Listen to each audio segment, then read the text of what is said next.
एक समय की बात है। एक गांव में एक लकड़हारा रहता था। वह बहुत गरीब था।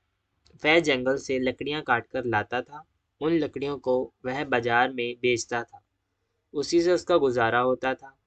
हर रोज की तरह उस दिन भी वो लकड़हारा जंगल में लकड़ियां काट रहा था।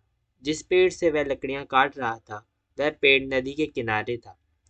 लकड़ियों को काटते हुए अचानक लकड़हारे के हाथ से कुल्हाड़ी छूट गई और वह उस नदी में जा गिरी। वह नदी बहुत गहरी थी, इसलिए लकड़हारा उस नदी में जा नहीं सकता था। वो कुल्हाड़ी नदी में गिर जाने के कारण बहुत दुखी था। उसी दुख में वह नदी के किनारे बैठकर रोने लगा। इतने में नदी में एक देवदूत बाहर आया। उसने उस लकड़हारे से उसकी परेशानी का कारण पूछा, तो उसने सारी बात उस देवदूत को बता दी। लकड़हारे की बात को सुनकर वो देवदूत नदी के अंदर चला गया।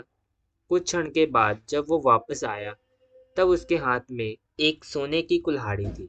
उसने कहा, लकड़हारे, यह लो अपनी कुल्हाड़ी जो नदी में गिर गई थी। लकड़हारे ने उस कुल्हाड़ी को देखा और कहा, यह मेरी कुल्हाड़ी नहीं है, मेरी कुल्हाड़ी तो लोहे की थी। देवदूत ने नदी में फिर डुबकी लगाई। इस बार वह एक चांदी की कुल्हाड़ी लेकर आया। देवदूत ने फिर लकड़हारे से कहा, यह लो अपनी कुल्हाड़ी। लकड़हारा फिर से हाथ जोड़कर बोला, महाराज, यह मेरी कुल्हाड़ी नहीं है, मेरी कुल्हाड़ी तो लोहे की बनी हुई थी। देवदूत ने फिर डुबकी लगाई। इस बार वह एक लोहे की कुल्हाड़ी लेकर आया। लकड़हारे ने जब अपनी कुल्हाड़ी देखी तो वह बहुत खुश होकर देवदूत से बोला, यही है मेरी कुल्हाड़ी। आपका बहुत बहुत धन्यवाद। आपने मेरी कुल्हाड़ी इस नदी से लाकर दी। इसके बिना तो मैं कुछ काम भी नहीं कर सकता था। मेरे पास दूसरी कुल्हाड़ी लाने के पैसे भी नहीं थे। आपका बहुत बहुत शुक्रिया।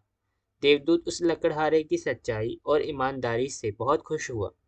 उसने उसे लोहे के साथ साथ सोने और चांदी की दोनों कुल्हाड़ी भी लकड़हारे को दे दी।